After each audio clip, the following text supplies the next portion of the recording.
There are 5 critical mistakes that you're making right now with your networking. You got to stop it. To find out what they are, join us on this episode of The Inside BS Show. Hey now, I'm Dave Lorenzo. This is The Inside BS Show. I'm the godfather of growth, and I'm here with my good friend and partner, Nikki G. Good morning, Nicola. How are you today? Good morning, Dave. I'm great. How are you?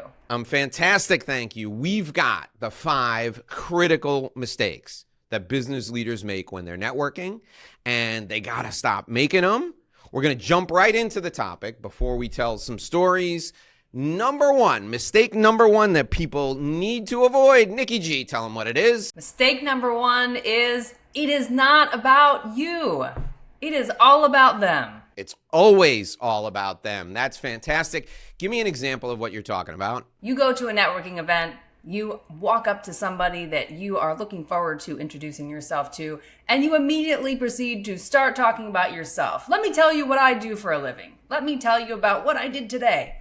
They don't want to hear about that. They want to hear you be interested in getting to know who they are. That's how you're going to build a great relationship right from the get-go. Oh, I hate that so much. So how about this guy, right? Those of you who are listening, I am now, in my hand, I have a business card, and I am walking up to Nicola, and I am like, hi, my name is Dave Lorenzo. What can I do to help you get more clients for your law firm today, right? That's the guy who's the business card guy at every networking event. And I'll tell you what, to make sure that the people that I work with don't do that, my advice, and this is so controversial, it's going to blow everybody's mind, is don't bring business cards with you. That's right. You heard me correct. Printers everywhere they're shaking in their boots because I'm telling you, do not bring business cards to a networking event, because here's what happens. When you have a business card in your pocket, your own business card, what do you want to do with that? You want to give it to somebody, right? And if you're thinking, how quickly can I get my business card in Nikki G's hand, you're not thinking, how can I help Nikki G? So what I want you to do is I want you to find out everything there is to know about the other person, and I want you to ask them for their business card. And when you ask them for their business card, it does 3 different things, and that leads to helping you avoid some of the other mistakes. Nicola, give us an idea. What's the worst thing that's happened to you recently? I mean, you and I do a lot of networking together, and I know you're like a magnet for losers, freaks, and wackos. What's the biggest faux pas that's happened to you at a networking event recently? Sure. Here's one, and I have to. I'm laughing at the business card because that happened to me. I am in the middle of a conversation with 2 other people, and someone is so excited to hand out their business card that they walk up, interrupt the conversation, don't even say anything to us aside from hi, stuck the card in my hand and stuck the card in someone else's hand that I was speaking to. I walked away. That's the worst. I'll tell you that to me, that is when somebody extends their hand with a business card in it, I have all to do to keep from just smacking it right away from them. Obviously, I never want anybody to feel bad, so I wouldn't do that. And I always accept the business card and smile and nod. But in my mind, I am smacking that card right away from them because that is just one of the absolute worst things. Mistake number 2 for me is not delivering value first. Right? So in addition to leading with, hey, guess what I am? I'm this and I do this and here's how I can help you. In addition to that, I think after you meet the person, after the relationship is established, the best way to make yourself interesting to the other person is by doing something valuable for them. It's not telling them who you are and what you do. It's by doing something valuable for them. And I'll give you an example of the right way and the wrong way. So you and I, as most people who listen to and watch the show know, are part of the best networking group of professionals in the country, Provisors. And there are times when we go to a live event for Provisors people, and even some of the Provisors folks don't understand that delivering value first is the quickest way to be interesting. So they'll come up and they'll ask you what you do, which is the right thing to do, and then they'll immediately try to rush to tell you what they do. I've found that I have a great tagline, great nickname, the Godfather of Growth. So that's interesting and it's provocative and it makes people want to ask me what I do. But for me, I try and keep a little bit of mystery about that. And what I try to do is when I connect with someone for the first time who I know could be a good referral partner for me, I don't ever talk about what I do. When they ask me what I do, I usually say, well, I'll tell you what I do is, and then I go, wait a minute, I want to ask you one more question. I do the Columbo, and then I continue to ask them about them. Then when I follow up, I deliver as much value as I can, like connect them to somebody, pass them a referral, invite them to something else, maybe 2 or 3 times. And what happens then is it creates such an amount of anticipation that they can't wait. They're like jumping out of their skin to figure out how they can help me. So for me, and this is an advanced networking strategy, it's not for beginners, rather than come up with a really concise, like BNI-like elevator pitch that's really gitchy and teaches you who I can be introduced to, I would rather, if you're somebody I'm seriously interested in, I would rather focus my first 30 or 60 days on delivering an overwhelming amount of value to you so that you call me up and you go, wait a minute, Dave, listen, I appreciate you introduced me to this person, you sent me this referral, and you invited me to this event. You're such a great person. You're such a great guy. I got to figure out a way to help you. That's what you're going for. So when you're thinking about how quickly can I tell this person what I do, they're the perfect referral partner for me, catch yourself. Think about like dating back when you were hot and out in the, on the market, and think, how can I make myself so desirable that these people are waking up in the morning thinking about me and going to bed at night thinking about me, and take that approach. Because those of you who were great at dating know that when you played hard to get, you were always much more attractive than you were like, hey, look at me, right? That's the way to go when it comes to networking. So mistake number 2 is not delivering overwhelming value. And the way to focus on delivering overwhelming value is every time you feel like talking about yourself, say, have I delivered 3 points of value before introducing myself and what I do? If you haven't, take a step back, make it about them, and deliver value. What do you think, Nikki G? I agree. And I think that really leads well into point number 3, which is pitching. Do not immediately pitch yourself. I've seen this one a lot, especially on platforms like LinkedIn. You get a connection request, you accept the connection request because it looks like it could be a good fit for you, and you are immediately receiving direct message after direct message selling you something. And then you don't respond, and you get more messages selling you something that you're not responding to, with someone following up on a message that you didn't respond to. Do not be that person. That is a big mistake when networking. You can have a cold invitation through a platform like LinkedIn and make it extremely effective. How do you do that? By following the steps we're here talking about today. You have to establish a warmer connection, and you do that by building a relationship and rapport with someone rather than just pitching. Hey, Nicola, got time for a quick chat? You've never seen that on LinkedIn, have you? Never. The quick chat. I love it. Hey, Nicola, I see you're a successful attorney. I love your profile. We have a lot in common. Got time for a quick chat? That is the worst. That's the absolute worst. A platform like LinkedIn, okay, is good for this approach to networking. Who do we have in common? Let me scroll through. If the connections are open, let me scroll through the connections, the mutual connections, see who we have in common. You know what I'm going to do? I want to call Nicola. So let me look at our mutual connections. Oh, I see Joe's connected to Nicola. I can call Joe and ask him about her. I call Joe. Tell me about Nicola. Tell me about her practice. Tell me what she does. Tell me what she's into. Okay, great. Here's what I'm going to do. I'm going to reach out to Nicola and ask her to connect with me because Joe and I were having a conversation and he mentioned that she was really into the University of Miami and their Citizens Board. She heads up a charitable initiative where everybody rides bikes and they raise money for cancer research. I like cancer research. My dad's a cancer survivor. So I'm going to commend her on doing that because Joe told me that's what she was really into. And I'm going to mention Joe as our mutual connection. And that's what I'm going to use as my connection request without asking for anything. So now what happens when you get that, Nicola? What do you think? Hey, Dave Lorenzo just said, great job raising money for cancer research with the University of Miami Citizens Board. My dad had cancer and he's a cancer survivor, and we try to raise money for cancer whenever we can. I really want to thank you for doing that. What do you think when you get a connection request like that? My immediate response is, wow, this person took time to actually think about what I did before reaching out. And so now, like, to me, that's not a cold reach out now. You have established some connection and we haven't even met. Excellent example. And I'm responding to that one. Number four. By the way, now everybody's on LinkedIn. Everybody, like, people are pulling off the road listening to this, and they're going on LinkedIn and they're pitching you on LinkedIn by using the University of Miami Citizens Board.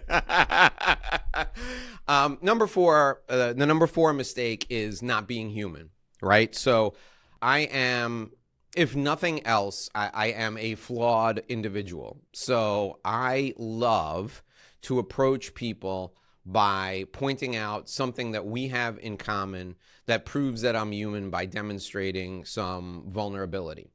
And what I find quite frequently is that most people, especially at in-person networking events, are so rigid and stilted and focused on professionalism that they're not relaxed and they don't make the other person comfortable in a networking situation. There's a sales trainer, David Sandler. He's passed away, but his Sandler system lives on, and it's being taught all over the country. And he had this wonderful expression that if you want to build rapport with someone, you have to make that person feel more okay than you. So one of the things I love to do is I love to walk up to somebody and go, hey, how you doing? My name is Dave. And then you would introduce yourself back to me. And then I would say something like, I think I spilled something on me. Do I have a stain on my shirt? Or I would say something like, did you have a hard time finding parking? I had to park all the way down the street and it was a long walk and now I'm all sweaty. The idea is to do something self-deprecating that creates a little element of vulnerability, because that immediately makes the other person feel like they're a little bit more okay than you. They feel a little less self-conscious because you're in a position where you're making yourself feel like the object of the schlub, you're the schlub of the group. And this works incredibly well, because the other person then is like, no, it's okay. I don't see anything on your shirt. Or, yeah, I get it. It was a long walk and it is a little hot in here. They need to turn down the air conditioning, right?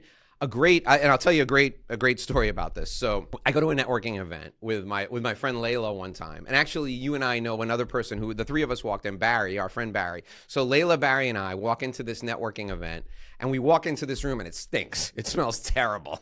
Okay. And I'm like, wow. And because the two of them were pretending that the smell didn't exist. And I'm like, wow, that smell, it's awful. And so Layla looks at me, she's like, what is that?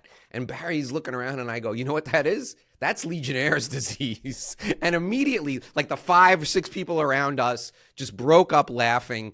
And like the elephant in the room was addressed. And I immediately went around and introduced myself to everybody. And everybody in the room felt completely comfortable talking to me because I called out the elephant in the room.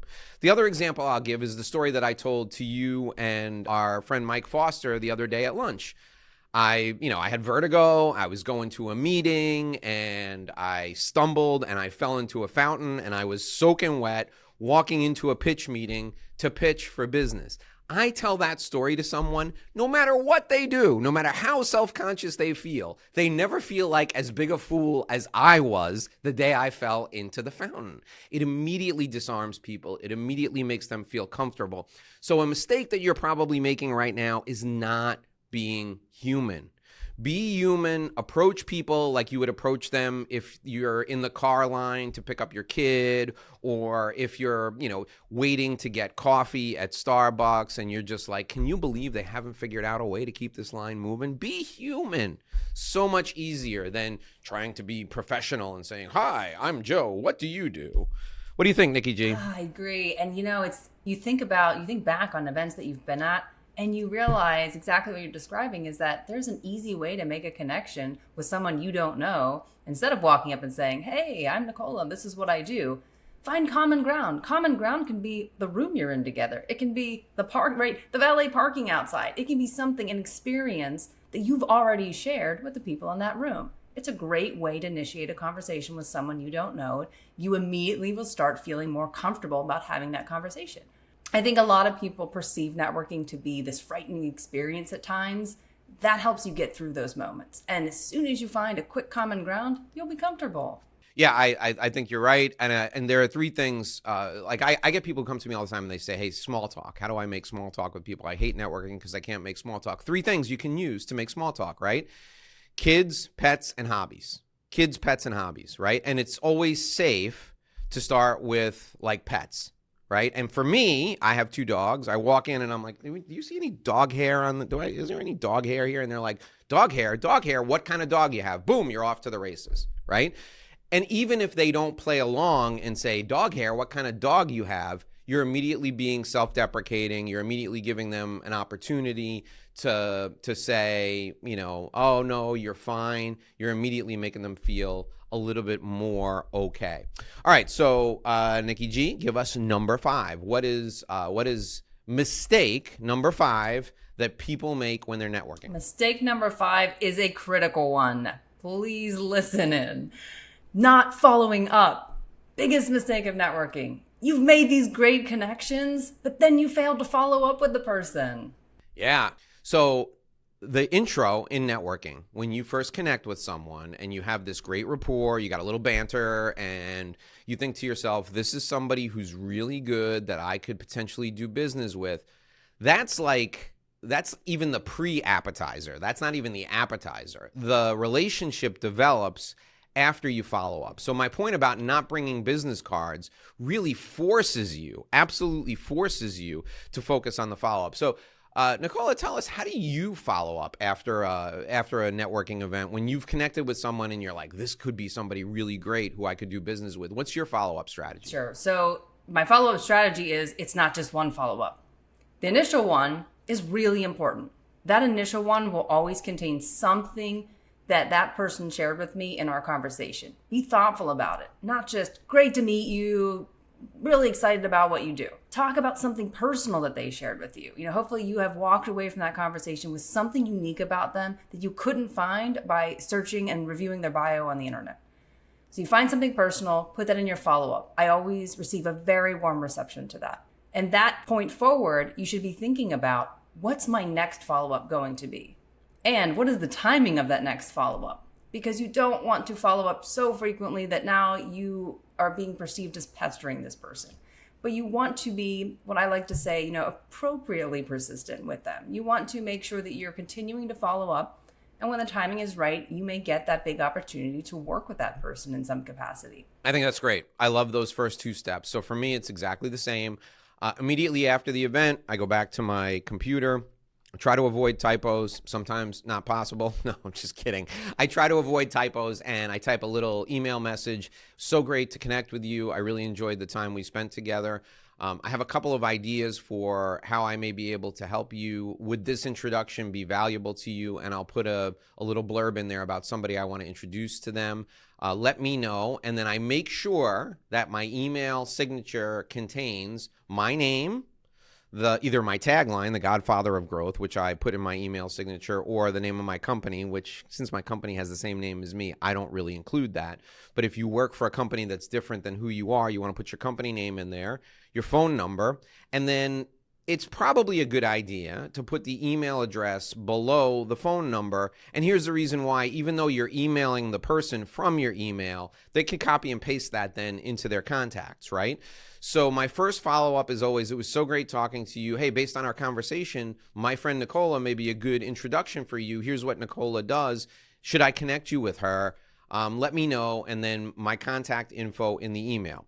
The same thing, what I do at the same time as a kind of a simultaneous follow-up is, if it's somebody brand new, I will write a handwritten note. I'll take a note card and I'll write a handwritten note. So great meeting you at the networking event at the Gellermino law firm. I look forward to our next conversation. Warm regards. And then I sign my name.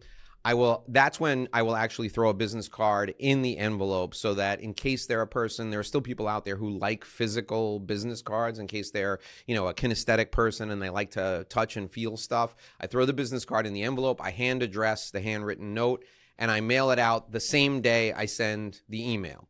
So here's what happens. They get the email immediately, and then 3 or 4 days later, or depending on your post office, a week later, they get the handwritten note, and they're like, wow, this person really has their act together. They emailed me and they sent me a handwritten note.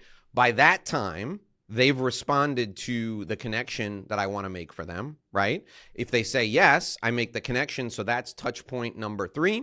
And then touch point number 4, which is my personal preference, is, would it be okay if I include you on my weekly email newsletter? Here's what I do. I send out an educational newsletter every week. I do this to stay top of mind with folks, but more importantly, if I add you to that list, it's also going to keep you top of mind for me when I'm inviting people to social events and, looking to connect people in my network with someone who does what you do. If it's okay, let me know and I will add you to my email newsletter list. And that's the final point of follow-up so that I continue to stay in touch with them over and over again. That's how I do my follow-up, and it's a system that I've used for 30 some odd years, and it's been really effective for me. The pushback I get on it, and I'm curious about your thoughts in this, Nikki G, and that's the email part of it. People are like, Dave, I'm okay with all of that, but the email, I get too many emails. I don't want emails. I don't need any more emails. And my response to that is, yeah, but you read emails from people you like. And you delete emails from people you don't like when they're unsolicited.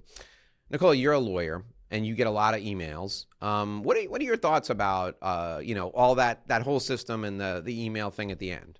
You have to do the email follow-up. I also really like the handwritten notes. I'm a big proponent of that. If you've been on the receiving end of that, it's a great feeling. It just creates a completely different feeling than a quick email that you received. Now, I agree that you need to do both, but consider doing it. The response is really great to those. When it comes to the extra follow-up of using a newsletter, for example, by email or something else, it depends on whether that's going to work for your business.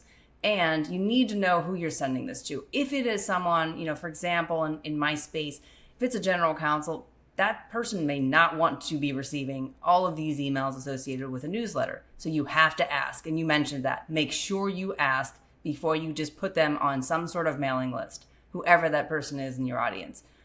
It will keep you out of trouble, but it will also make sure that they want to receive your content before you send it to them. I think it's a little presumptuous sometimes just to send without asking. So make sure that you ask.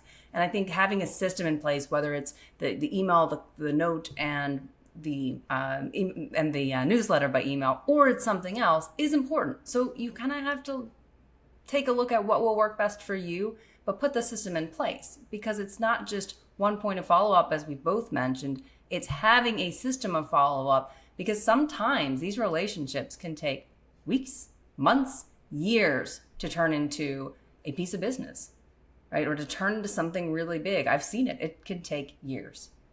So you have to really play the long game with this. I will tell you that I've gotten clients come off of my list 8 years after they first got on it. And they come off the list with the perception that they have a relationship with me because they've been receiving email from me every week. It's almost like I'm having a continuous conversation with them. Now, listen, you can ask them to subscribe to your podcast if you have a podcast. You can ask them to subscribe to your YouTube channel if you have a YouTube channel, and that will create the same type of perception, and it's a way for them to opt in. But what you're looking for is to continue that dialogue with them so that you continue to build and grow your relationship with them. There's one other thing I wanted to mention here, and I'm curious, Nicole, are you on Steve Klitzner's physical email newsletter list? Does he send you his physical email newsletter? No. Okay. So Steve Klitzner, for those of you who are listening and watching, I did an interview with him. I did a couple of interviews with him over the years. He's an IRS controversy attorney. He solves IRS problems for people, and he's been a friend of mine and a client of mine since 2007, and he does an actual hard copy newsletter that he sends out in the mail. So after he meets people, he also does an email newsletter. He subscribes them to the email newsletter with their permission, and then he also opts them into a physical newsletter.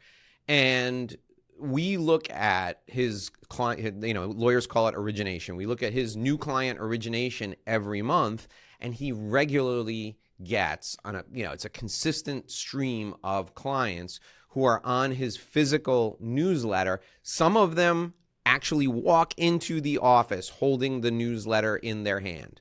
So in this day and age where everyone is overwhelmed by email, physical mail still works as a follow-up method, and it is a differentiating factor.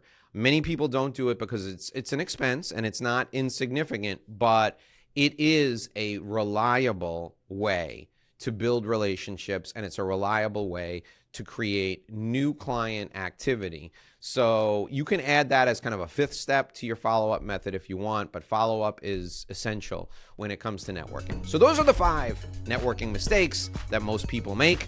If you've listened to this show, if you've watched this show, you know those mistakes now, so you shouldn't be making them. And if you're part of our Provisors group and you continue to make these mistakes, shame on you. We will find you and there will be corrective action. Nikki G, close us out. Thank you for joining us today. If you enjoyed our show, please tune into another episode and make sure to leave us a comment if you enjoyed the show. Until then, I am Nikki G, and you are? The Godfather of Growth, Dave Lorenzo. And we'll be back tomorrow. We'll see you tomorrow, folks. Take care.